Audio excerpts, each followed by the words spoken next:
This is Teachers Talk Radio, and you are listening live. Good afternoon, or welcome to my second live show. It's Sarah Kate Towlson here. Thank you again to Teachers Talk Radio and to all of our listeners today and our amazing special guests. Eid Mubarak and Happy Father's Day to our listeners both abroad and in the UK.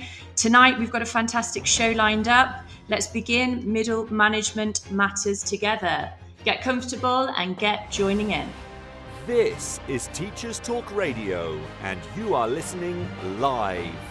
Tune in live at ttradio.org, or to join in the conversation, download the Podbean app and search Teachers Talk Radio. Follow the hashtag TTRadio. Tune in, talk it out with Teachers Talk Radio. Good evening, good afternoon, wherever you are in the world tonight, listeners and fellow educators. As I said before, Eid Mubarak and Happy Father's Day as well if you're listening in the UK on this Sunday afternoon. Thank you once again for joining us here at Teachers Talk Radio. Please do share the live link with your teacher friends across the teaching world so that we can really delve into our really exciting topic actually tonight on middle management matters. It's Sunday, the 16th of June, and my name, if you didn't join us for my first debut podcast last time, is Sarah Kate Towlson. So please get involved. We welcome our listeners' contributions, experiences. Type in the chat, or you can call in live to join in the discussion this afternoon. Welcome, all current and new listeners, then, to the show Middle Management Matters. I'm delighted to have you on board and involved in this evening's discussions. So if we just backtrack a little bit, so following on from my debut show, which I thoroughly enjoyed last time, Just a Classroom Teacher was the title of that show. Please do listen back if you missed it on demand at ttradio.org/listen back. I wanted to take this opportunity to share experiences and thoughts again across the teaching world, but this time from a slightly different angle on middle leadership and its importance in education today. As a passionate linguist, MFL teacher with over a decade of experience in middle leadership roles myself, both in the UK and currently in Abu Dhabi in the UAE, this is a subject which is really close to my heart, of course, why I wanted to talk about it on my show today with you all. Myself, I've been involved in various middle leadership roles actually in my career today. I've been very lucky to have experienced the challenges and the positives of heading key stages, of heading subjects, of leading departments across the modern foreign languages world, both in the UK and abroad, and delving a little bit into pastoral leadership as well as assistant head of year back in Derbyshire in my first few years of teaching. Now, my personal view is that I believe middle leaders really do shape the culture of a school and the efficiency as well. For me, they represent not just the students, which of course is at the heart of everything we do as educators, but they are a real representation of their teams and the staff as well, and essentially the beating heart of a school environment and its success. And middle leaders are pivotal to staff and student successes, working right on the ground in the classrooms themselves, with as well outside of the classroom with our policymakers, our senior leaders, and of course our key stakeholders, to really strive to achieve the best outcomes for all. But it's not an easy task, and it's not a role which we can take lightly or somebody can be promoted into without the correct training and experience. I'd like to celebrate with you tonight, first and foremost, the power of middle leadership, its importance, and how we can ensure as education sector that our best middle leaders and teachers feel skilled, enthused, and supported in these such pivotal roles within our schools. Once again, I'd love to hear your experiences this evening, the highs and the lows. We're all in it together as educators, and your thoughts and experiences, please.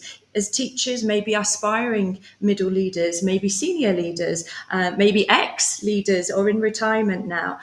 So please do get involved by texting in or even calling in as well to join in live with our special guest tonight.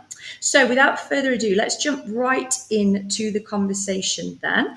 And we are going to hand over first and foremost to our amazing sponsors and friends from Teachers Talk Radio and afar. And after, I would like to introduce my very special first guest. So stay tuned.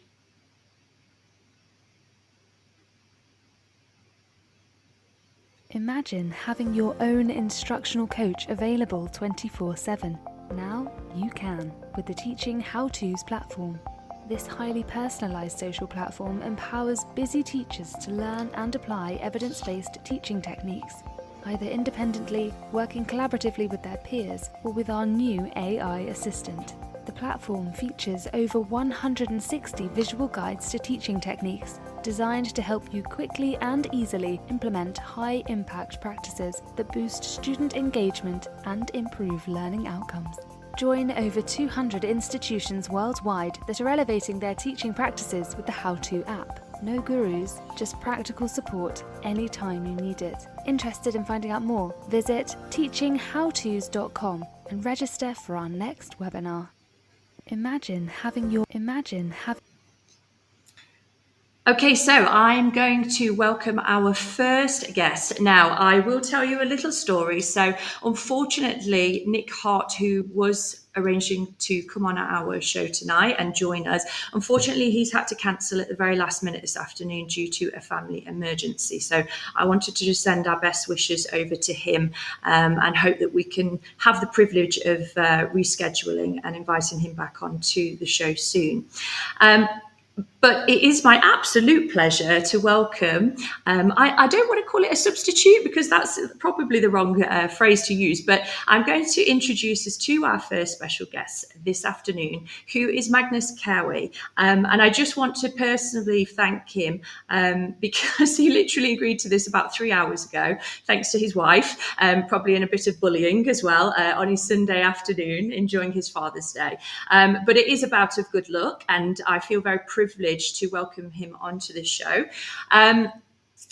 A little bit of a background then about Magnus then. Now, I know him, I'm privileged to know him through his wife, who you will meet slightly later on in the show. Now, Magnus has got an exceptional CV. I mean, I was reading it earlier and just could not believe. I knew he was a top guy with a lot of experience, but my goodness me, he is a very experienced educational manager and leader with a wealth of middle leadership and senior leadership experience, both in the UK and across some fantastic places internationally, which I'm sure he'll tell you all about. He's been working and leading some of the most prestigious schools in both the UK, in Nottinghamshire, Scotland, but also, as I mentioned, he has a wealth of experience leading abroad as well, in countries like Malaysia, Kenya, and even in the Seychelles, which is incredible. I can't wait to hear more about that. A sideline of his as well is that he's been in school inspection for a vast amount of years, working in many schools in the UK and abroad as well on improvement strategies. So I think we are super privileged and very lucky to have him give up his Sunday afternoon and share his leadership experience with us. So without further ado, I'd like to welcome Magnus onto the show. Good afternoon, Magnus. Good afternoon, Sarah. And thank you for the invite. It may have been just a few hours, but Jillian's kept me, who's my wife, and you'll hear from later, has kept me posted on what the session is, and well done on setting it up. I've just about recovered now from the Scotland match, so I think all the tears have been shed, and I'm looking forward to the session that we've got together. Fantastic. Dare I ask what the score was? For Scotland, no, I'd rather you didn't. Okay, we'll swiftly move on then, Magnus. That's fine. I won't pretend I know anything about football either. So, okay. Nor did the Scottish team. Thank you again, though, Magnus. Honestly, and I'm glad that it didn't, or perhaps you wanted it to interfere with the match this afternoon. Who knows? Anyway, right, we're gonna jump straight in because we've got an awful lot to cover this afternoon. So, first of all, then, I want us to kind of introduce the show tonight with a bit of a deep dive into middle management then. Now, can you tell the listeners and myself just a little bit about your experience in middle leadership, please? Okay, so that started. I started my career in the north of Scotland, and then moved to school in Kenya as a head of department. And that was the head of computer science there, and it was really setting up in the early days of computer science, setting that up. And it was a small department. In fact, it was me as the teacher, and that it's quite interesting when you got very small departments. You don't have a chance to delegate, and you really have to do everything yourself. So I was there for 4 years in Kenya, a school I still have contacts with, and I actually did go and inspected it earlier this year, and that was a certain irony going back 35 years Wow. after leaving. And then after Kenya, moved to the Seychelles. That was an aid project, and that was looking at infrastructure development within the Department of Education. So really, it was there, as well as a teaching role, it was really building infrastructure. So the Seychelles WA could lead departments. We trained teachers up, sent them to UK. They came back and they led departments there. So that was interesting, and also introducing a national scheme for teaching computer modules across what was the Seychelles Polytechnic there. So that was interesting, working with the British government and the Seychelles government together, and came into a lot of contact with middle management there. From there, I went to UK. I went back to UK, did a full-time master's for a year, and then moved into the independent sector in UK. And there I moved in as Director of Information Systems in a day boarding school between Derby and Nottingham. I stayed in the school a long time in various roles, including head of department, head of boarding, deputy head pastoral, acting head for a period of time. And almost throughout that, I got involved in school inspection because I'm really interested in looking at what is best practice and encouraging staff to share best practice. Because there is still a little bit of a culture back to the classroom as a closed shop, and nobody wants to open up. I think it's much less so than it was, but I think the more we can be looking at sharing good practice, sharing experience is something to be valued, then it's coming back. For me, the principle of inspection is making good schools better. I've not inspected with Ofsted, that was with ISI, and now I work with Cobus on lead inspect. They don't even call it inspection because that's a tarnished term. It's looking at school visits and school improvement. From UK, I then moved to Malaysia as Deputy Head Pastoral in Marlborough College, Malaysia. Excellent school, and I knew the head there, and I knew that we'd be able to work together on a really interesting project that I'll come on to later. But as far as experiences with middle management, in terms of being a middle manager, line managing middle managers, I do think it is a crucial role to establish the culture within a school. And if you don't have your middle managers on board, then you're not serving the pupils well, or as well as you should be. Brilliant. So that's a whistle-stop tour. I mean, you say whistle-stop. I mean, there's lots of things that I clearly missed out when I introduced you in there. So that was really good. Thank you, Magnus, for going through all of that. And I think the one thing that stands out as you were talking about all of that, I mean, vast amounts of middle leadership experience, but not only middle leadership yourself, but also, as you said, as you progressed through your career, actually managing groups of middle leaders as well, which of course is really interesting from an inspector or school improvement, as you said, which sounds much nicer, doesn't it? School improvement perspective and a senior leader perspective as well. Of all of those roles that you have done, and specifically, obviously, we're looking at middle management really, but what would you say, and this is quite a difficult question, I think, but the job spec for a middle leader now, I mean, is enormous, isn't it? And Yeah. it always amuses me when, you know, I look at jobs for middle leadership positions, and I just think, wow, you know, there's so much on there. There's so many bullet points, but there's also so much that they miss out as well, you know, of the day-to-day sort of jobs of a middle leader. So my question, I guess, is what do you think, if you could narrow it down, let's say, to 3 or 4 or even 1, most important skill and or quality to have as a middle leader in today's education sector, what would it be?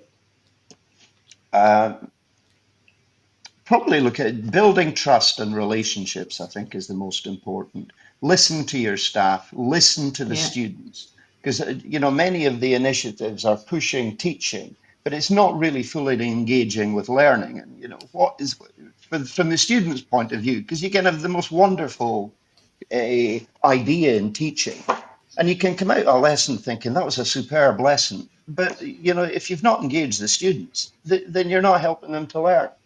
So one of the most Absolutely. important things is involve them in discussion, involve them in active learning. So they are not just thinking, I play no part in this.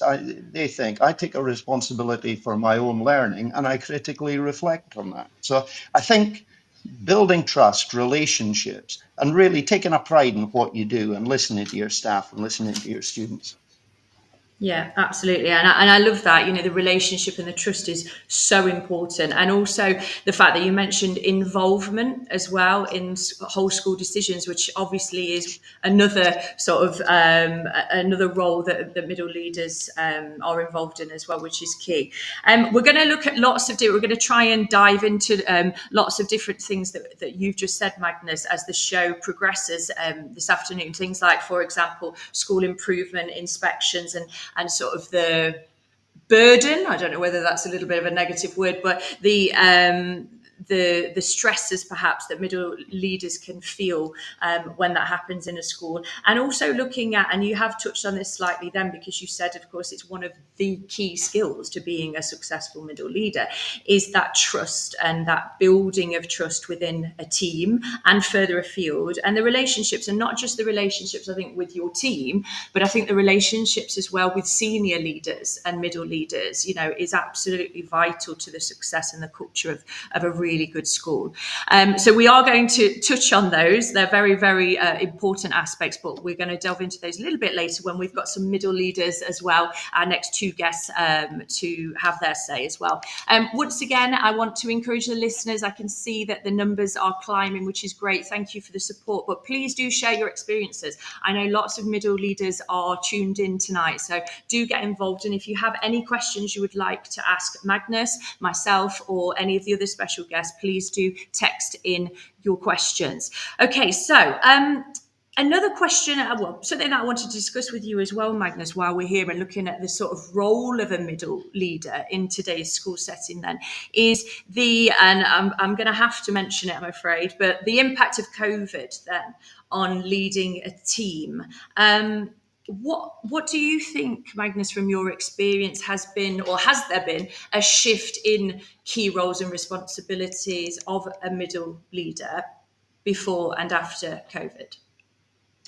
I think one thing COVID did is bring to light the importance of well-being. So now I don't think you can bypass it. I think you've got to look at, you're not going to have a high achieving department if you've got staff who are not well in themselves and students who are not feeling good about where they are. So I think moving forward, there's a recognition of the importance of well-being. It may be less clear on what well-being actually is, and looking at how do you support staff so that they feel good about where they are and what they're doing, and how do you get, you know, the staff and students to express how they feel, because, you know, and they won't do that SMT because it will be seen as a weakness. But you've got to have a culture within a school where your middle managers are seen as go-to people who will support, who will encourage. I'm not saying about dodging hard work, because that's the reality of a teaching role, but you've got to be tapped into the feelings of the people around you, that's staff and students. Yeah, absolutely. And you know, it's so it's so welcomed, I think, in schools now, the impact and the focus on well-being as well, and right from the bottom to the top, if you like, across the whole of the education setting, including the students and staff, which is obviously vital in this day and age, and with the challenges that we are facing and have faced and continue to face as educators and students. I think as well, I mean, we're going to, again, I hope to discuss this a little bit later on, but I think the role really has changed, from a personal view as a middle leader. I think overnight, leaders, I'm talking in general as well, not just middle leaders. I recognise that senior leaders had similar experiences, but overnight it was like, you all of a sudden had to train yourself on a completely different skill set.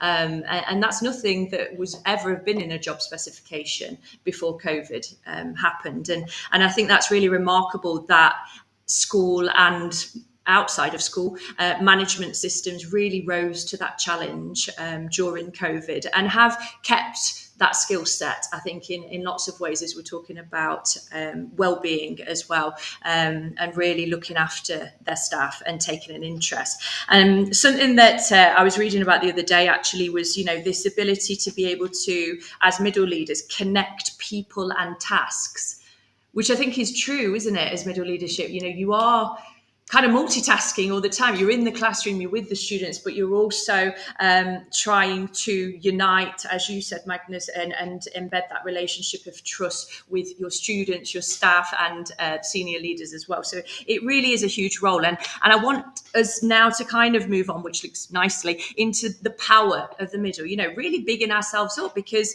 middle leaders have a tough job and have had over the past few years. And I think it's really important, rather than dwelling on, sometimes the press does it, doesn't it? Dwelling on the negatives of teaching and the percentages that are on the rise of, teachers leaving the profession or stepping down, as you may call it, from leadership positions because of various things. I think it's really important to celebrate the successes and the highs of the role, and what we love about it day in, day out as middle leaders and leaders within education. So I would like, on that topic, to welcome my special guest. So I'm going to invite now Gillian Cowie onto the show. Gillian, who is, if you've not made the link, she is the wonderful wife of Magnus, but who shares similar experiences in terms of jet setting around the world in your career, but also has quite a different CV,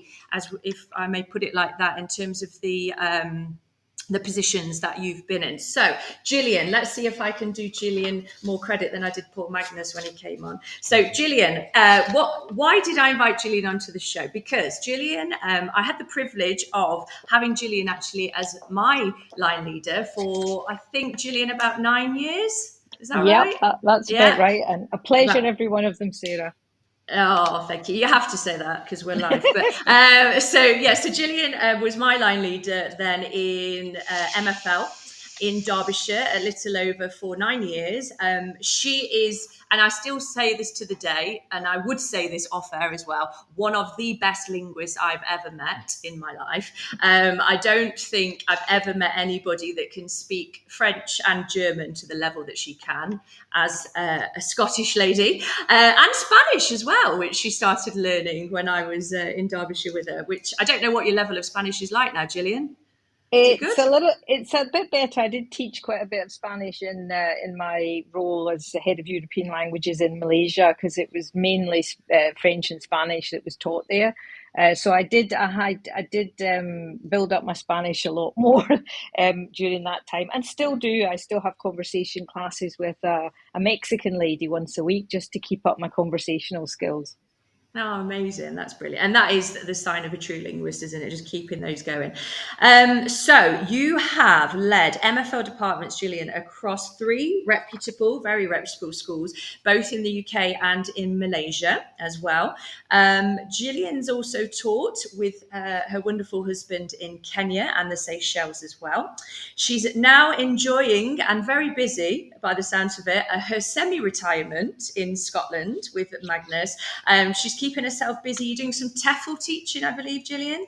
Yeah, that's a little bit of Yeah. a new venture, a new twist on language teaching for me, but I'm looking forward to doing a bit more of that. Brilliant, and a bit of MFL tuition as well in your spare time, I believe. So, Yeah. amazing CV and so many different middle leadership experiences for us to discuss as well. So, I'm just going to pause there and introduce Ed on this note, who is another wonderful. Bring him in. Good afternoon, Ed. Another wonderful colleague, ex-colleague of mine, actually. How are you? I'm very well. I think that's the first time you've ever referred to me as wonderful. Don't get used to it. So I had the pleasure of working with Ed and Gillian actually at the same school in the UK in Derbyshire many moons ago, it feels like now, but it was really a wonderful time. And Ed is a fantastic practitioner in the classroom, English teacher and politics, I believe. I do. Now, Yeah, we yeah. introduced politics at Little Over, yeah, and I really enjoy that as a little sideline. Perfect. So now this is something I learned about Ed just the other day when I asked him for a quick bio, just to make sure I didn't miss anything out. That Ed hasn't always been a teacher, have you? And I never knew this. No, I mean, it was something that I moved into slightly later in life, but my degree was in politics and I had aspirations to enter the civil service. And for a few years worked for the Charity Commission in London, very much enjoyed it, but then teaching became my calling. Amazing. And so since training as a teacher, then you've got over a decade now. That makes you sound old, doesn't it, Ed?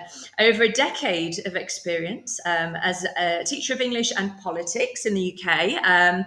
And also, and one of the main reasons why, other than being wonderful, Ed, I said it twice now, wonderful as a teacher, because you have quite an interesting range of middle leadership roles that you've experienced. So you started off as assistant head of year, which obviously is more of a pastoral route. And then very recently this year, although you had been teacher in charge of literacy and deputy head of English, you've now gone on this year to be head of English. Is that right? That's right. Got it Yeah, right? so Yeah. I've just about survived a year as head of English.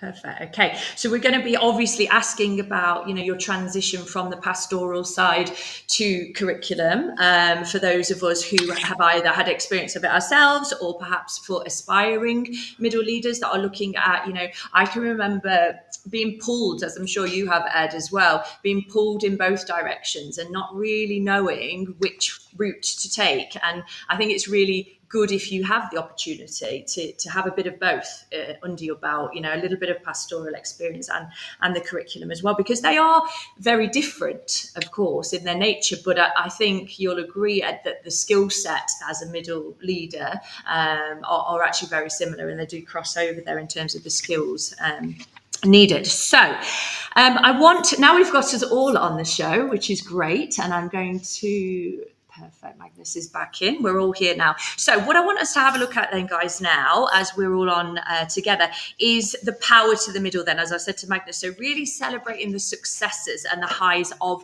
middle leadership in our schools. Now, Magnus has already said, for those of you who have just joined us, how important and vital the middle leaders in a school are in terms of establishing the relationships and this keyword trust as well within a department, within a team, and further afield across the school.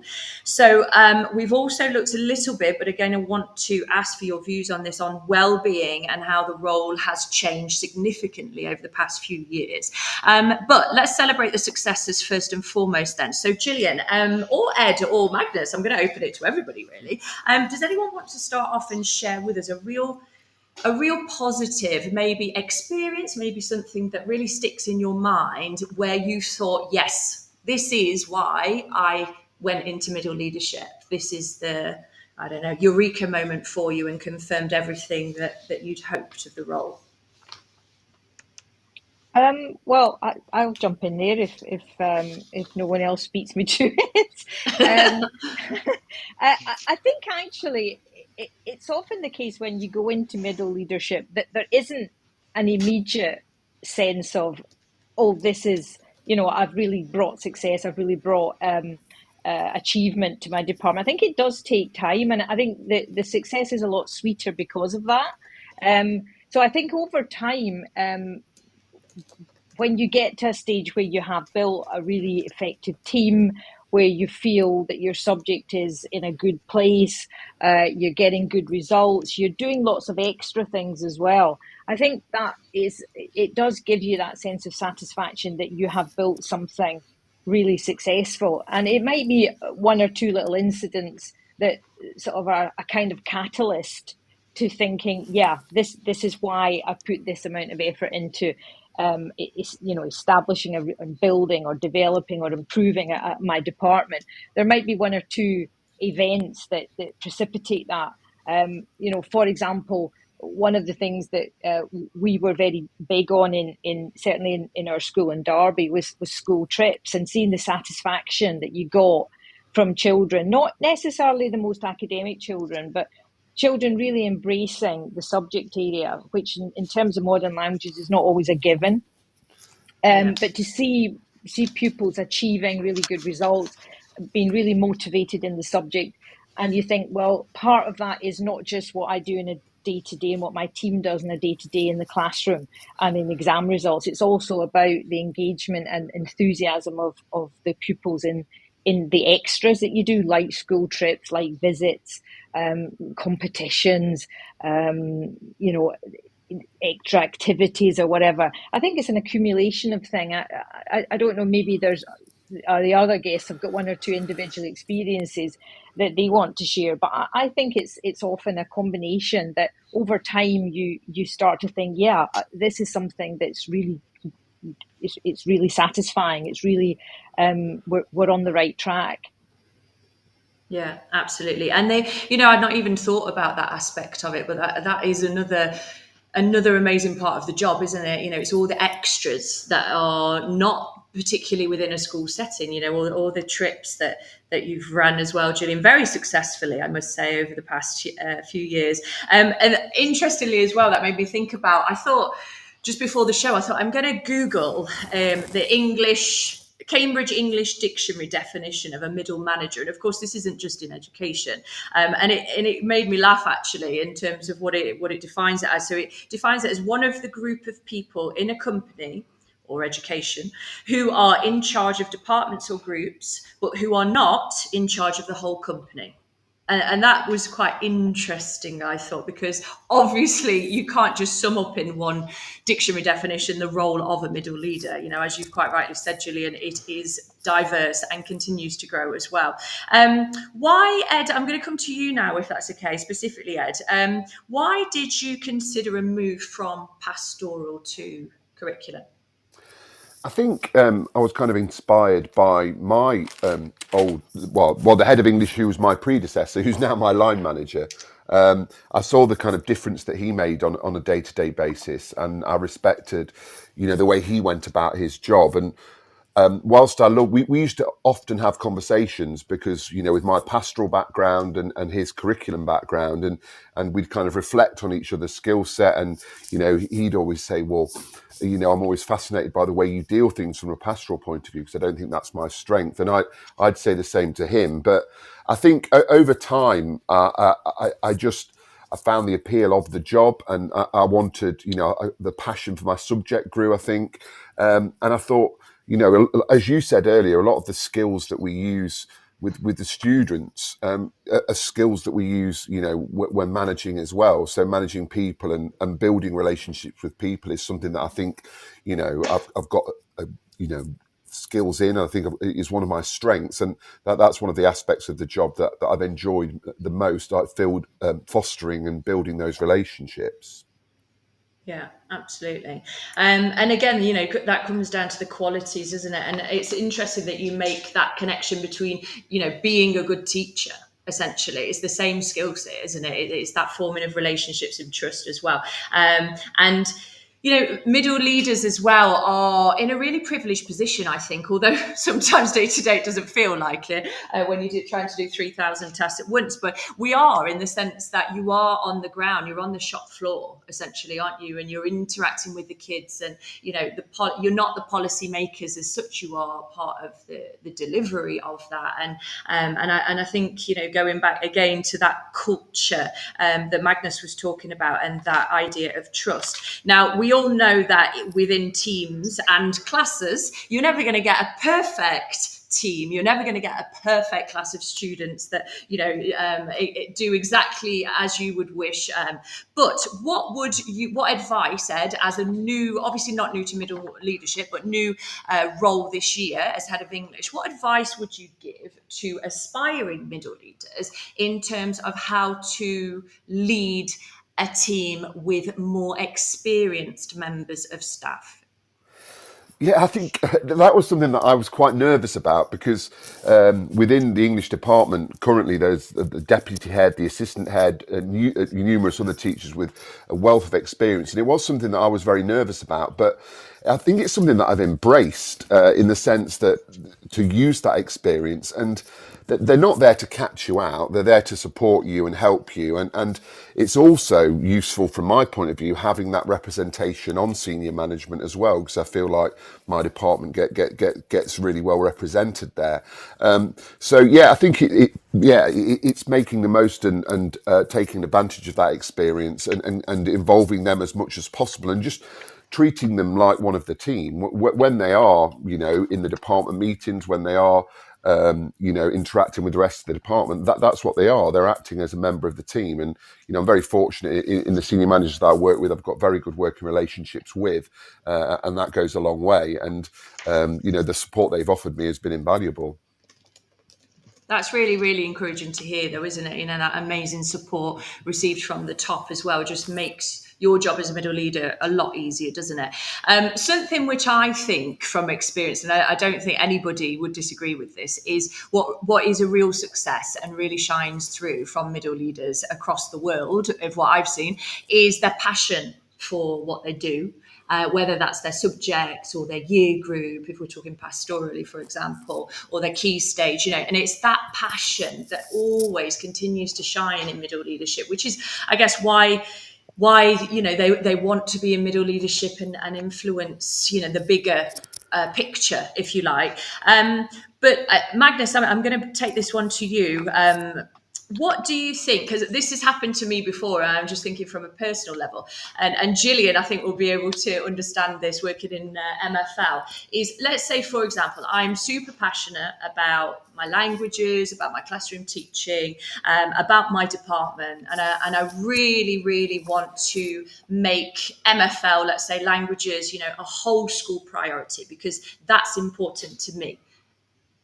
As a senior leader, how do you approach, I want to phrase this correctly, how do you approach a middle leader who has that passion, but in the fact that as a senior leader, you are aware that there are probably 9, 10, 12 other departments in the school and heads of department who also share that passion about their subject? How do you approach a middle leader without sort of killing the fire inside them? For example, we're going to cut back on, I don't know, hours of Spanish this year on our curriculum, or, in sort of delivering the bad news. How do you not kill that fire inside them? That's a really good point, Sarah, because you need the passion. Staff need the passion, students need the passion, and it also creates a whole culture there. It's a good place. It's an enjoyable place to be. From a senior leadership position, it's important what is the overall strategy that the school has. A simple point, not a 30-page document, but what's the headline, and how does this fit in with it? And also from the students' experiences. If the students are loving languages, then that's something that a school would want to champion, provided you can staff it, because that's another challenge that you've got. But it's just looking at what enriches students' experience, what is consistent with the overall strategic approach of the school, and Yeah, in many respects, it's odd, really, that we've still got an educational model that's set up based around subjects, because you'd think experiences now are very much more. But that's the model we've got, and it's looking to make the most of it. So I think coming down to what enriches the student's experience, and if it is languages are on fire, and not every subject is, then if I was making the decision, look, how does it fit with the overall strategy? Can we make it work?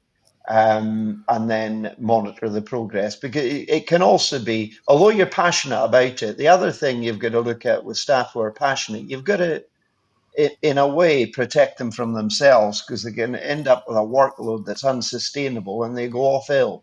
So it's being a caring, compassionate leader, but also wanting that fire, wanting that passion, as you say.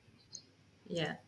That, again, another interesting point there, because of you can have too much passion, can't you? You're right. And I guess you Yeah. see it from a senior leader point of view as well, which is quite difficult, I think, to see as a middle leader, because I don't know about you, Gillian, if you feel the same, but I can never have too much passion. You know, you are always going to be the best advocate for your subject and for your team, aren't you? But it's definitely something to be mindful of. And sometimes it does take an outsider or a member of SLT, as you said, Magnus, to say, you know, take a bit of a step back here, you know, and sort of prioritize the important role of the job.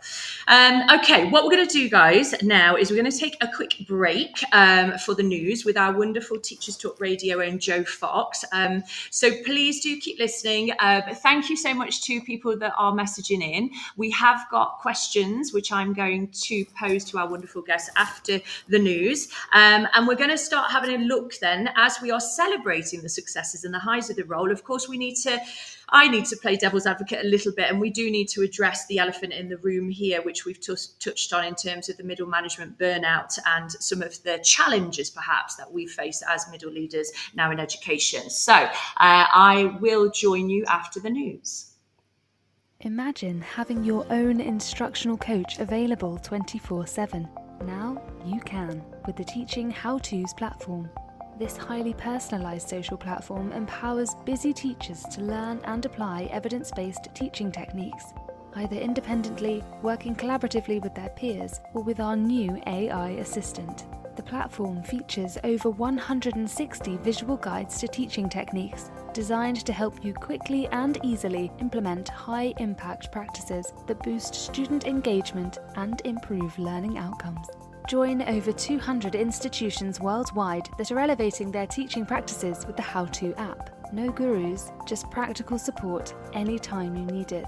Interested in finding out more? Visit teachinghowtos.com and register for our next webinar. Empowering education with Easy for You, where innovation meets accessibility. Our subscription-based offering not only equips schools with cutting-edge devices, but revolutionizes the learning experience by eliminating financial barriers, streamlining support, and embracing technology. We're not just providing tools, we're shaping a future where every student can thrive, unburdened by limitations. Easy for You, transforming education, one device at a time. Find out more at www.easyforyou.school. This show is brought to you in partnership with John Catt Educational, publishers of professional development books and resources that support great teaching and learning in schools around the world. Don't miss out. Level up your professional development today and visit johncattbookshop.com to explore the full range of titles. Use the code JCTTR2425 for 20% off your order. Happy reading. Hi teachers. We're Apps for Good, and we give schools like yours free introductory computing courses. Our courses are for everyone, including those who aren't computing teachers, and they're fully equipped with resources mapped to the UK computing curriculum. Independent learning is central to our courses. Your students will develop essential and digital skills by working in teams to create prototype apps for good. We'll even connect you with industry volunteers to give real-world feedback. Let's empower every young person you teach to shape their future with technology. Speak to us at www.appsforgood.org. This is Teachers Talk Radio, and this is Teachers Talk Radio News.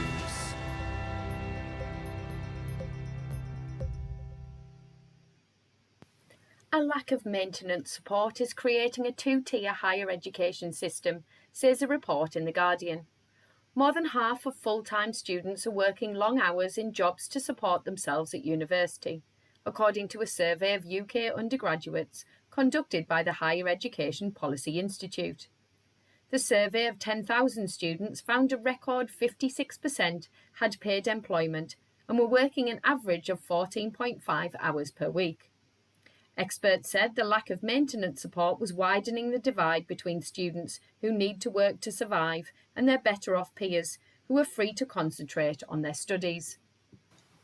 When combined with time spent attending lectures, classes and other study, students with part-time jobs are averaging a 48-hour working week, with some completing a 56-hour working week during term time. The average working time for adults in full-time jobs, according to the ONS, is just 36.6 hours per week. Higher Education Policy Institute's Rose Stevenson said the traditional model of higher education, with undergraduates studying full-time away from home, was becoming unattainable, and maintenance support would need to improve in order to support students with the cost of living. According to research, the cost of living crisis abruptly flipped the proportion of students mixing paid employment and full-time study. Before 2021, roughly two-thirds of students had no paid employment in term time. But this year, 56% of students said they had paid employment and were working longer hours than students in previous years. Three-quarters said this was to meet their living costs, whilst 23% said it was to give financial support to families. 80% of students who had been in care were working in part-time jobs. The research also explored how working students completed their studies, with more being likely to use artificial intelligence programs and were more likely to view lectures online. Further details of the study and an additional report by the National Union of Students can be found online via the Guardian website. Money is also a feature in an article by Schools Week. It focuses on a response to a Conservative pledge to protect pupil funding in real terms. According to the Institute of Fiscal Studies, this could lead to the biggest school budget reduction for 50 years. The Conservative manifesto contains a promise to protect day-to-day school spending in real terms per pupil, but the IFS said this would work out as a £3.5 billion cut. This is because pupil numbers are due to fall by 400,000 by 2028. Meanwhile, Labour launched its manifesto with many media outlets covering its pledges on education.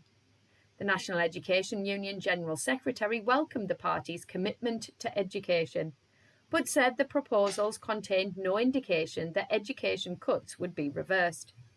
The NEU also expressed concern that Labour's pledge to recruit 6,500 teachers does not go far enough.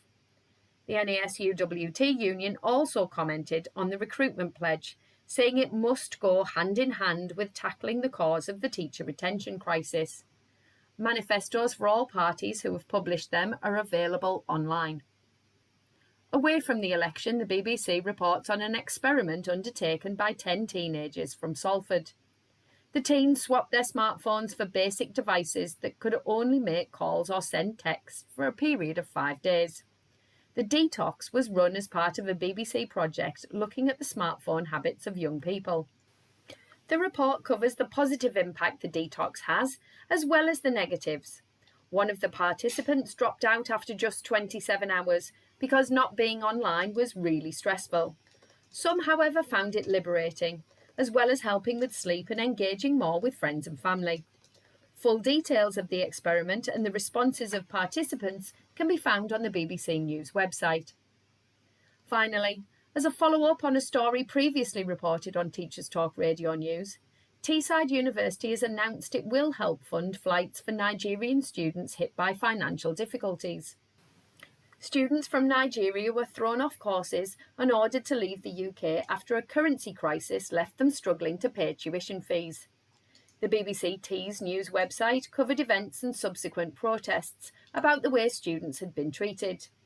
This resulted in some intervention from the Nigerian government, but Teesside University has also told the BBC that it has re-enrolled some affected students and opened a travel fund, with a spokesperson saying, "We are working with a small group who do need to return to their home country and are opening an international relief fund to offer additional financial support for those unexpected travel costs."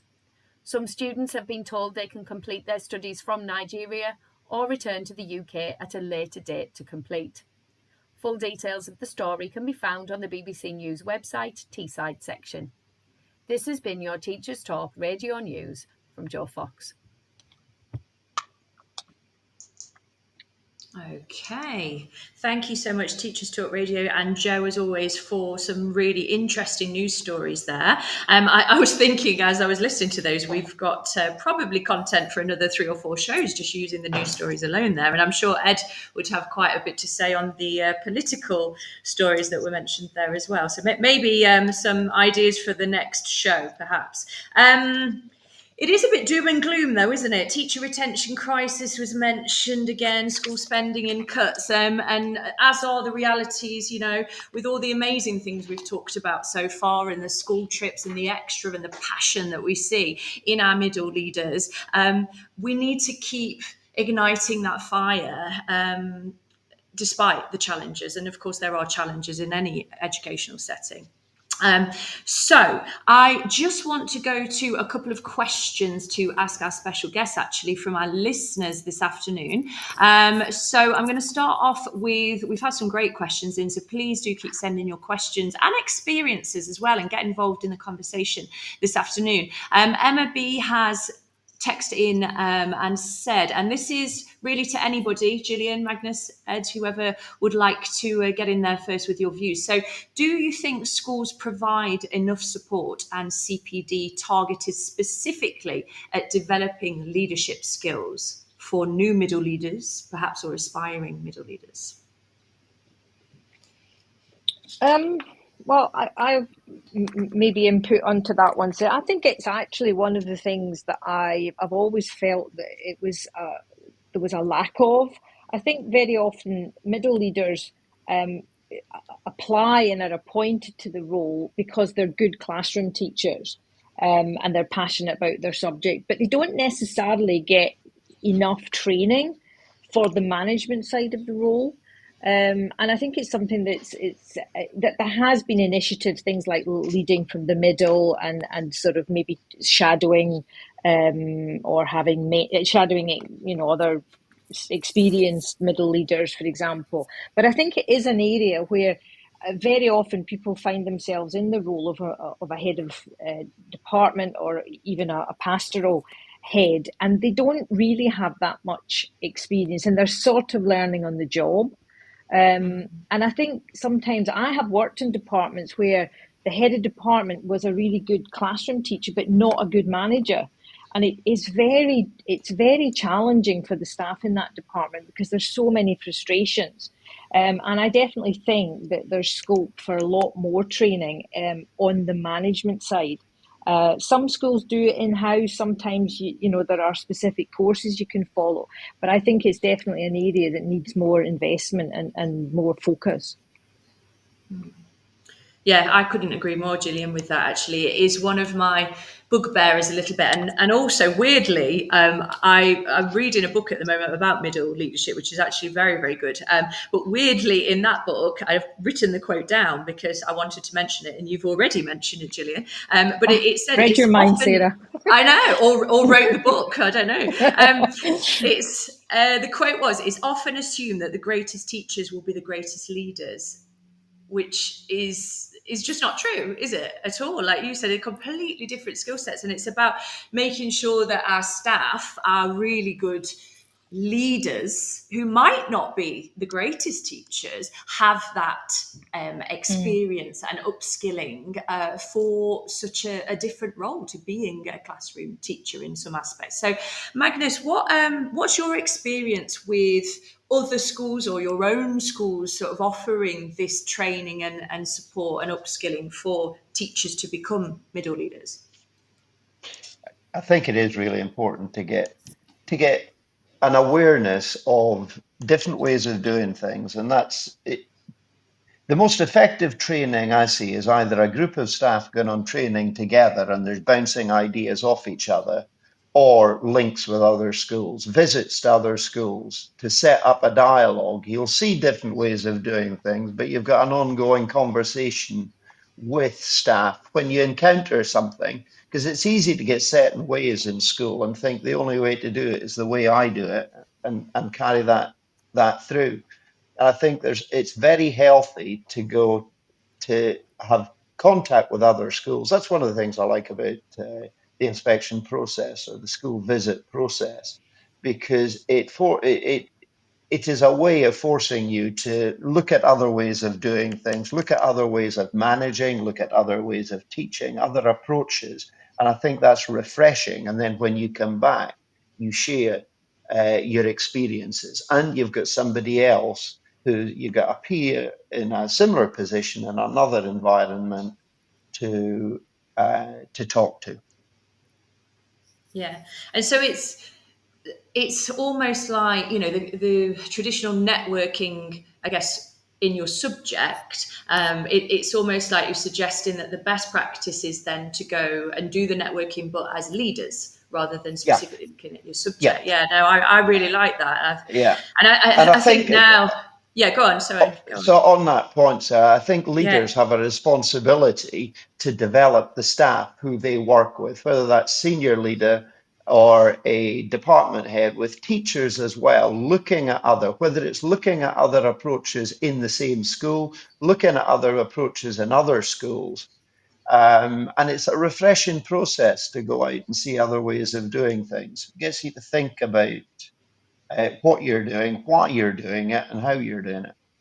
And I think as well, something that I found really quite difficult to read, quite a difficult read, but also really helpful for my development in leadership, are these 360 reviews that you can do now, and where you ask your team that you're managing, and obviously the people involved as well, so your line leader, your senior leadership, to almost review your leadership styles and management style.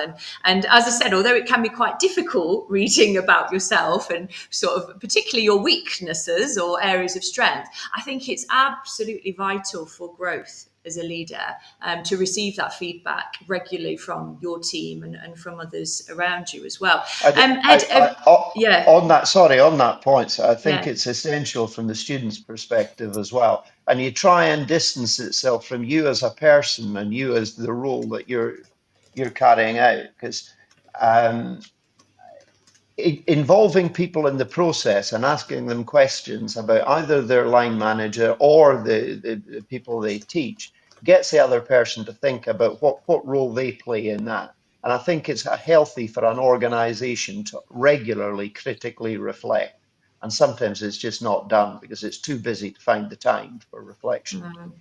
Yeah, and that's it, isn't it? It's the time, and we're going to keep coming back to this as we always do in education, unfortunately. It is that finding the time and prioritizing, when there's so many different things in a school to prioritize, what comes first? What do you dedicate that Tuesday evening CPD time on, or that departmental time with your team on, when there's, specification changes or, whatever, an imminent inspection coming up or something like that. There's a question that we've had actually linked on that topic, which was a really good question from Curtis. So this is open to any of our guests. So how do you continue to develop your own teaching practice? Because of course, as middle leaders, we are in the classroom still, and stay abreast of new initiatives while also leading an area of school and offering CPD to others without burning yourself out? with great difficulty, I suppose would be the quick answer to that. But I think it's, just because you're a leader doesn't mean you stop learning, and not by any stretch. And I think there are so many in my department. There are so many brilliant, dynamic teachers who bring excellent things to the table that I learn from every day. And I think you just have to be quite proactive about it. You have to, whether it's going on the EEF website, even just engaging with the Teacher Tap app, something like that. I think it's just keeping abreast of issues and reflecting on them, and the odd bit of professional reading as well doesn't go amiss. But it is difficult, but I think it's so important that you kind of practice what you preach, and that you are showing that you've got that enthusiasm for developing and not just being stuck in your ways. And I think I would. Go on, Sorry, Gillian. Sarah. Yeah. I think I would No, just go. add to that, in some ways we've got to be, as middle leaders, you've got to be kind to yourself as well. You can't be an expert in everything. You can't do everything yourself. Sharing responsibility and sharing, the workload to a certain extent among the members of your department, for example, is sometimes a way to achieve more as a group, rather than feeling that you've constantly got to know everything that's on the educational sort of landscape, that you've got to be on top of all the change. You can get other people to help you with that. You can get other people involved by creating a culture where people in your department, for example, want to be part of that too. And I think it can lead to burnout if you think that you've got to be an expert in everything all the time, because it's just not possible. Yeah, absolutely. And I think that both of you have mentioned, Ed and Gillian there, and Magnus actually earlier on, the idea of leading by example, isn't it? And of course, that's a huge part of being a successful leader, but it's also having that self-awareness and that sort of the personable skills as well, to accept help and to realise, as you just said, Gillian, that you can't be good at everything. And actually, it's almost working on members of your team and their strengths, which I think is something that I've learned over the past few years particularly. And I think going back to what Ed was saying about when you are leading and managing teams where you have more experience than yourself, particularly if we're talking about, very new middle leaders or very newly qualified teachers going into leadership roles very early, I think it is really, really important to accept the help and to really work on your team's strengths and use that, because it's part of then, as you've all said, of creating that culture and involving people and pulling on the absolute strengths of your department as well. When we lead by example, and again, this is from personal experience here, we've talked about this passion that we all have as middle leaders and this vision that we have for our teams, for our departments, which is, healthy and brilliant. And of course, we have to work with SLT, as Magnus has said, to try and drive that passion to our teams. But work-life balance then. So this is something that I've really struggled with over the past, I say over the past few years, since I trained to be a teacher, so for the past 14 years, and still haven't got right, for sure. So I would welcome the team tonight, any advice to myself or anybody else listening tonight who is a middle leader, or perhaps not even a middle leader, in another leadership role or a classroom teacher, who is struggling to get that balance right. As leading leaders and leading by example, how do we lead by example and manage a healthy work-life balance? Silence. It's a very good question, Sarah, and I'm smiling when I think the work-life balance, when thinking through COVID placed a major additional burden on many people then. And in boarding schools, and we were in an international boarding school, we had students who weren't able to go home for 2 years. So it was through all holidays you're looking after. When you say get a work-life balance, it can be tough at times, but there are known indicators on well-being and being physically and mentally well in yourself that schools have got to share with staff, got to have a strong welfare team there looking out for the students and the staff. So that because there are indicators of when people are likely to suffer burnout. Sleep being one of the classic examples of that. And it's going in and have an environment where people can express their feelings, say how they really feel about things, and then do everything you can uh, to look after them, but also recognizing that the job will be very demanding at particular times, but it shouldn't be placing a burden on the staff that affect their health. And I think for it is looking at a culture within a school that you can be confident in saying it's a caring culture. We're looking out for people, and that's not to say it's soft in terms of the expectations on commitment. It's just it's asking the right questions and having well-being at the core. And I think Magnus, that word that Magnus says, culture, is so important. I feel that at our school that there's the culture of, high expectations. We all do a brilliant job, but I don't feel that culture of expecting people to work excessively over the top and leading to burnout. And I think as a middle manager, it's about modelling that behaviour, and simple things like not putting unnecessarily tight deadlines on tasks, making sure you finish meetings at the time advertised, and even going on by 5-10 minutes can make a difference to staff. So I think it's modelling that behaviour and not putting undue pressure on them. I mean, I would add to that. I agree with both those points, but I would add to that, if you, as a middle leader, if you are well organized, but you also accept your limitations, that you can't do everything, and share responsibility for, the most urgent things that need doing at particular points in the year with others, I think you can avoid the sort of burnout, the sort of stress that often comes with the job. And it is really important to recognize that you have to have downtime, and if that means you say, well, I'm going to stop doing this, I'm going to the gym, I'm going to play golf for a couple of hours, I'm going to just be with my family, I'm not going to feel guilty about it. I'm just going to accept that I have to have time for my personal life, because I just cannot, I cannot work constantly or think constantly about my job. And be kind to yourself and accept that is the nature of management.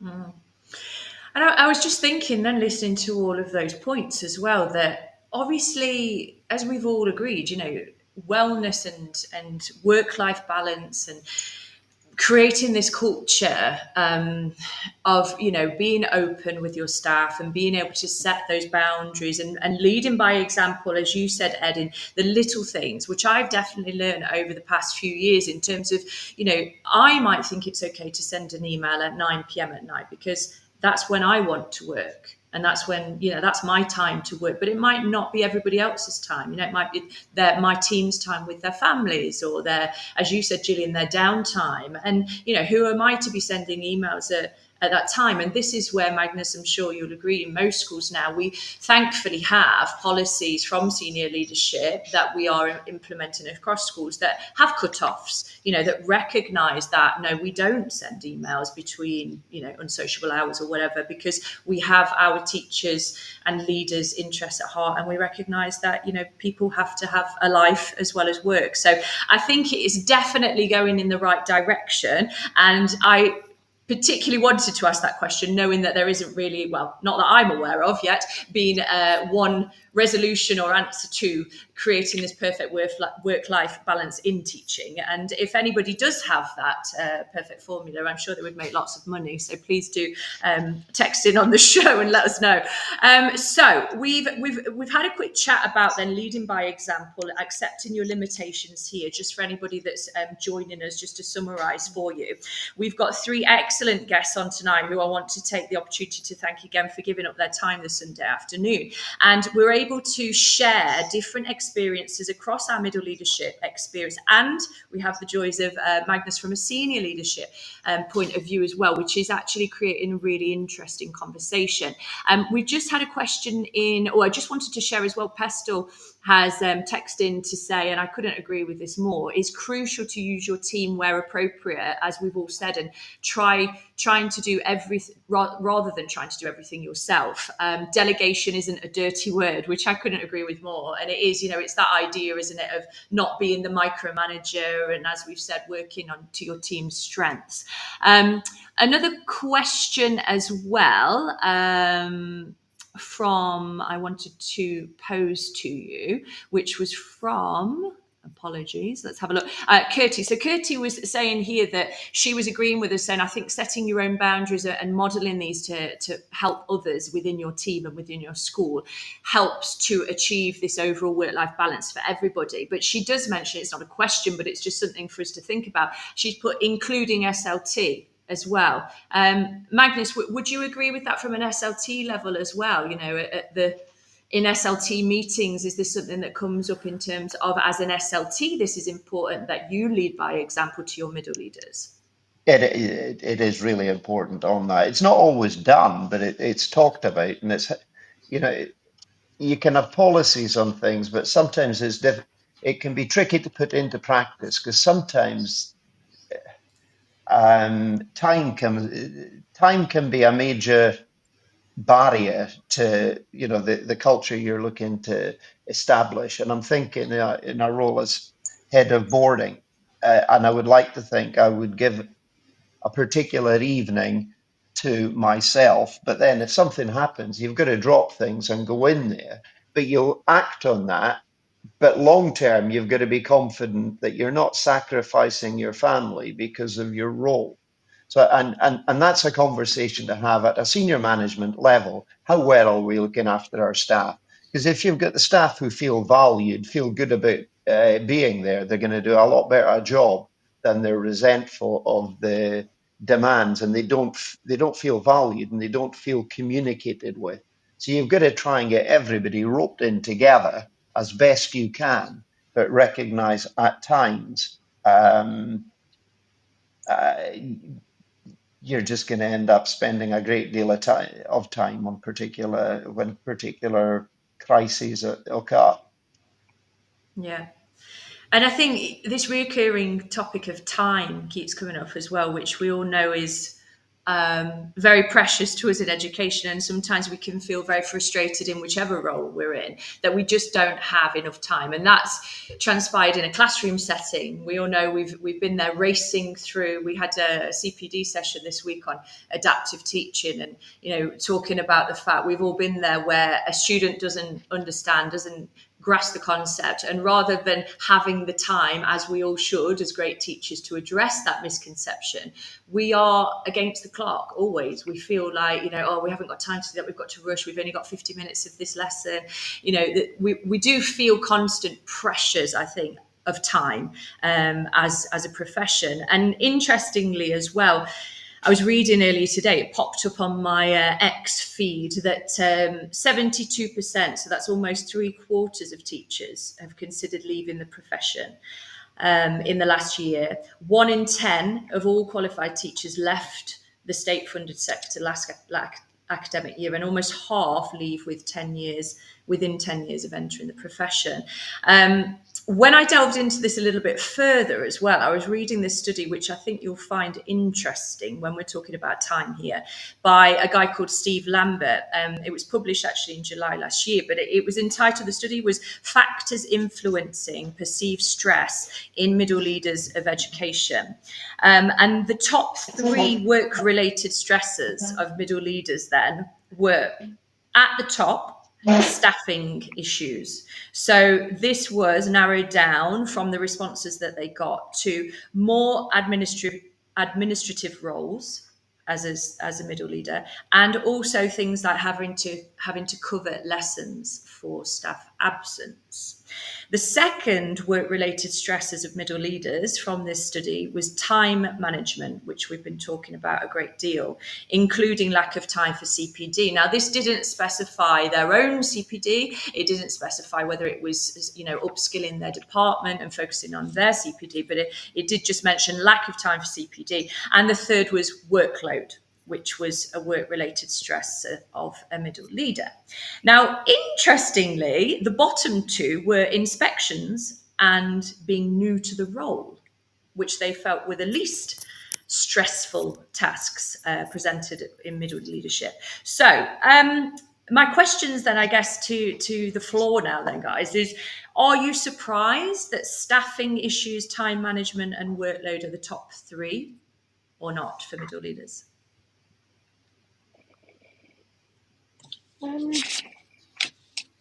I don't think I'm surprised that staffing is at the top. I think that is probably in a strange way. It's what I enjoyed most about being a middle leader, was managing a team of teachers, of colleagues in my department. I enjoyed that the most, but it was also the most challenging in some ways. And I think everybody knows that there are, there are difficulties sometimes with members of staff that you're trying to manage for all sorts of reasons. And that is very stressful in itself. But my view on it is that you should never shy away from dealing with those issues, because they will just eat away at your time and your stress levels. I think if you have staffing issues, whether it is recruitment or absence, or frankly, it could be things like underachieving teachers or members of staff who don't get on with each other, whatever it may be, the key thing is to tackle it, because I think that is where the stress will eventually come down, because you are doing something proactive to tackle it. Yeah. Absolutely. I could not agree more, Gillian, with that. And so how then, my next section, and sort of thinking about closing this amazing discussion that we've had tonight, is what's the case then for staying in the middle? Why become a middle leader? Well, I think you get the best of both worlds, don't you? I think, you increasingly see people, who move into senior management, do a great job, and they kind of yearn to go back into the classroom. And I think that's one of the great things that I enjoy about middle management. I mean, don't get me wrong, when we talk about workload and the amount of classes that you have, as well as all of your responsibilities, it's tough. But I think that informs your teaching, informs the decisions that you make, and it's so important that you have that teaching workload and that level of teaching workload to be able to identify and associate with the people that you're managing. So yeah, I would say it's the best of both worlds. You get to teach, and you also get to you get the rewards through the wins of management. Yeah, Yeah. I agree with Ed on that. And the point you made earlier, Sarah, about when you're passionate about something. Well, if it's a head of department, you're able to be. You've studied that subject. You're passionate about that subject, so you're able to share that passion with the staff that you lead, the students that you teach, and it's really the best position to directly share that with the students. And you can move up and get more involved in cultural change. But as far as passion for teaching goes, I think a head of department is the best role within a school for that. Yeah, absolutely. Right, guys. Time is, I did say to you before the show that on my first show, I thought 90 minutes, that's a long time to fill, but it does just fly by when you get really deep into a conversation that you're passionate about. So what we're going to do is take a very quick break now for our wonderful sponsors at Teachers Talk Radio and beyond. And then we're going to come back, regroup, and just have one final think about putting all of this together and perhaps rethinking the role of middle leaders in our schools today, and with a quick final thoughts from our wonderful special guests. So once more, please encourage you, thank you for the support so far this evening, to type in any questions, text into the show and ask any final questions to our wonderful special guests or myself, and do share your experiences on what we've been talking about this afternoon. Okay, I'll be back in a few minutes. Imagine having your own instructional coach available 24/7. Now you can with the Teaching How-Tos platform. This highly personalised social platform empowers busy teachers to learn and apply evidence-based teaching techniques. either independently, working collaboratively with their peers, or with our new AI assistant. The platform features over 160 visual guides to teaching techniques, designed to help you quickly and easily implement high-impact practices that boost student engagement and improve learning outcomes. Join over 200 institutions worldwide that are elevating their teaching practices with the How To app. No gurus, just practical support anytime you need it. Interested in finding out more? Visit teachinghowtos.com and register for our next webinar. Empowering education with Easy for You, where innovation meets accessibility. Our subscription-based offering not only equips schools with cutting-edge devices, but revolutionizes the learning experience by eliminating financial barriers, streamlining support, and embracing technology. We're not just providing tools, we're shaping a future where every student can thrive, unburdened by limitations. Easy for You, transforming education, one device at a time. Find out more at www.easyforyou.school. This show is brought to you in partnership with John Catt Educational, publishers of professional development books and resources that support great teaching and learning in schools around the world. Don't miss out. Level up your professional development today and visit johncattbookshop.com to explore the full range of titles. Use the code JCTTR2425 for 20% off your order. Happy reading. Hi teachers, we're Apps for Good, and we give schools like yours free introductory computing courses. Our courses are for everyone, including those who aren't computing teachers, and they're fully equipped with resources mapped to the UK computing curriculum. Independent learning is central to our courses. Your students will develop essential and digital skills by working in teams to create prototype apps for good. We'll even connect you with industry volunteers to give real-world feedback. Let's empower every young person you teach to shape their future with technology. Speak to us at www.appsforgood.org.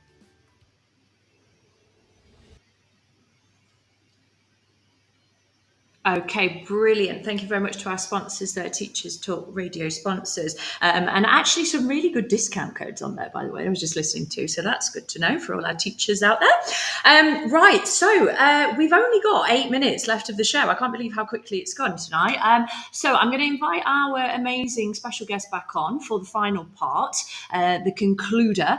And we've just had a really good question in, actually, by one of our listeners. Thank you, Katie C. So Katie has written, I wonder if you do want to move into middle management, what can you be doing to prepare yourself and find yourself in the best position to do so? So Ed, maybe as a fresh face to the middle leadership role this year as your head of English, could you perhaps answer this? What could somebody be doing if they're aspiring to move into middle leadership to help best prepare them for this wonderful yet also very challenging role at times? Yeah, I think it's speaking to people who are in the role and finding out what the day-to-day realities are. But I think from a school point of view, I think it's about getting yourself known in the school. I think as we've discussed already, one of the key things is being a great practitioner and being a good, passionate teacher. And senior management will quickly get to know who the best teachers are in the school. But I think one of the things that helped me was just I was known around school, maybe because I've got a loud mouth, but I think I got involved in things, whether it was the cricket team or the production or Duke of Edinburgh. It's getting yourself known amongst students and having that relationship as well. So I think that goes a long way to putting yourself in that position and senior management being aware of you. Yeah. That's really good advice, Ed. And it is, and it's difficult, I think. I wonder if any of our listeners have been in this position where you go into a role of middle leadership in a brand new school.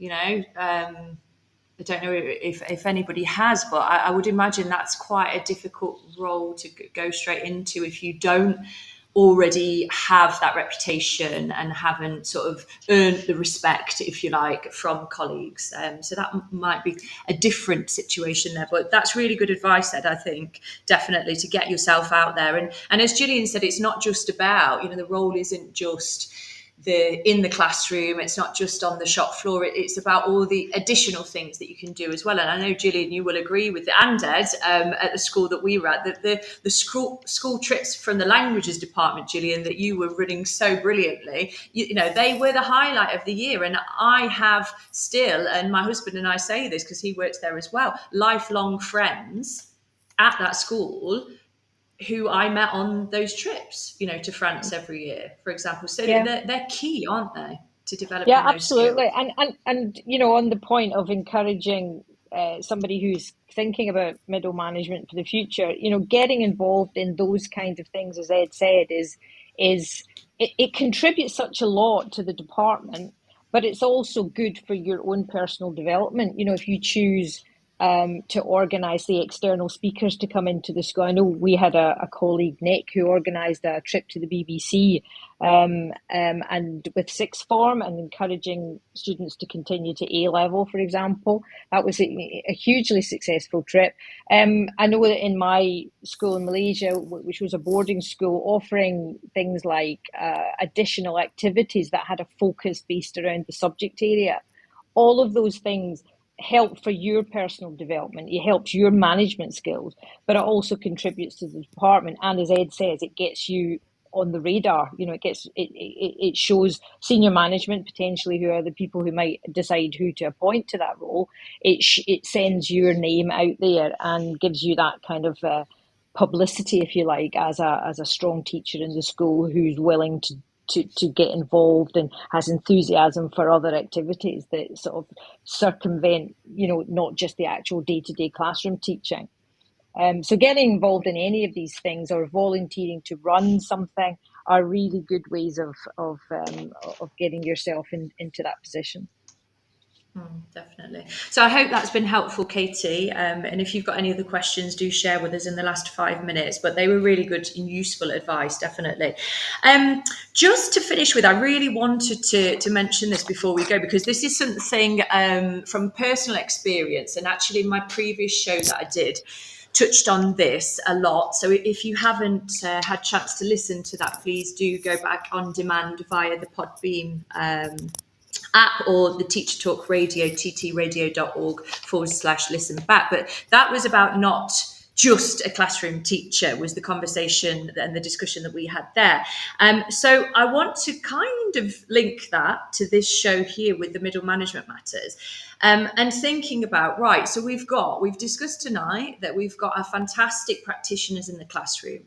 Okay, we've got a slightly different skill set in terms of stepping up to middle leadership there, because as we said, do not assume that the greatest teachers will be the greatest leaders because of the difference in skills that we've talked about this afternoon. Is it okay then to be a middle leader and to not aspire to be then a senior leader, which sometimes seems the sort of obvious pathway for growth and development? So Magnus, my question is to you really, as our privileged senior leader with experience here in senior leadership. So is it okay for middle leaders to say no to a promotion? Absolutely. It's a school would look to find the place for every member of staff that they feel is the best role for them at any time. And many people, they enjoy teaching, and the higher you go up the ladder, the less teaching you do, and the less contact tends to be, the less contact you have directly with students, and that would be the reason you went into the job in the first place. So, it's important to think it's not just a case I will look for promotion because that's what everybody does. It's looking at as an individual. What did you go into the profession for? What are you passionate about? What do you most enjoy? And then follow that. And it's not by no means a weakness, even being a classroom teacher because you love teaching. Well, it makes absolute sense to continue being a classroom teacher. And then you don't lose the contact time you get with the additional responsibility. although it depends on the school, because you can look at direct contact teaching, or you look at activities. As Gillian was saying, we were in a boarding school. You look at that. There's so many different elements to a teaching role, because you're not just teaching a subject, you're shaping a character, shaping characters. So you would just look at it in the round, and for members of staff, get them to think about how they're feeling, how they're truly feeling about things, and find out what's best for them. And it may be just continuing in a role, but I think even then it's important to look at development of uh, skills and development of confidence as well, and going out there and seeing other ways of doing things. So I don't think it's a weakness at all to think I don't want to go for a promoted position. I think that's right. I think Gillian, you'll probably agree with this, because you've had so many years in middle leadership here, compared to me and Ed, for example. But you're the veteran here, so I think there's so much of this role as a middle leader to get right and to learn on the job, that it's not something that you can master within a year or two of being a middle leader and then go on to be a senior leader. I really think it's something that takes a lot of many years experience, and also many different settings. I think is really good. Going from perhaps a really small department to a big department, going, as Ed was saying earlier, to a department of maybe newly qualified teachers to a more experienced department, and all of these different experience that you have in middle leadership, they actually develop your skills as a middle leader as well. So it's not something that you can just grasp overnight. It's a different skill set, and it isn't what we trained for. Ultimately, we trained to be teachers, didn't we? And so that's why I think, as a sort of a conclusion here, and going on everything that our wonderful guests have said tonight, it's this understanding the role, that it is not just a classroom teacher, that it's a very different skill set. As Magnus quite rightly said, and Ed and Gillian have also advocated, get the experience before you sign up if you can. Go and observe other middle leaders, go to departmental meetings, shadow a middle leader. And I think that's the same if we were talking about senior leadership as well. Magnus has just said it's not for everybody, because it takes you out of the classroom. And it would be great if you can gain that experience through shadowing, a senior leader for a day, for an afternoon or whatever, just to try and get that, because they are such different roles within a school, and they all require such a different skill set as well. So to sum up then, because time is now not on our side, I want to say a huge thank you to my special guests, Gillian, Ed and Magnus tonight, particularly Magnus, who is the saviour of the show and stood in at the very last minute. So I want to thank him from the bottom of my heart for doing that, because it really has added what I sort of envisaged the show to have, which was a different perspective on middle leadership from a senior leader and an inspector's point of view as well, which has been really, really interesting. So any final thoughts from my guests before I say goodbye to you this evening? Just a big thank you to you, Sarah. Well done on chairing and leading. Yes, thank you, Sarah. Thank you. Thank you very much for the opportunity. It's been great. No, and I really hope it's helped some of our listeners as well, and aspiring middle leaders, and maybe giving a pat on the back to those of us who, at the end of quite a tough school year, are feeling exhausted and sometimes find it difficult to celebrate the successes and the reasons why we go into these middle management roles. So thank you very much again to everybody who has tuned into the show tonight. Please remember to share with colleagues and friends if you think this is something useful and that they can gain from. You can follow Teachers Talk Radio at TT Radio Official on all of the major socials for information on my upcoming shows and further discussions. There's a great variety of shows out there from Teachers Talk Radio on all aspects of education. So please do go on and have a look at those and listen back. You can also listen back to this on demand via the Teachers Talk Radio, ttradio.org/listen back. So thank you for joining us tonight on Teachers Talk Radio, where we've discussed middle management matters, and it really does. We hope you enjoyed our insightful discussion with the wonderful Magnus, Gillian and Ed tonight. Please stay tuned for future shows and episodes, and we'll continue exploring these real crucial roles in education. Thank you so much and have a wonderful evening.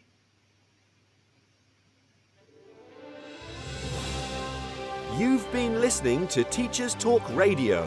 Tune in live and listen back at ttradio.org. We look forward to hearing from you next time on Teachers Talk Radio.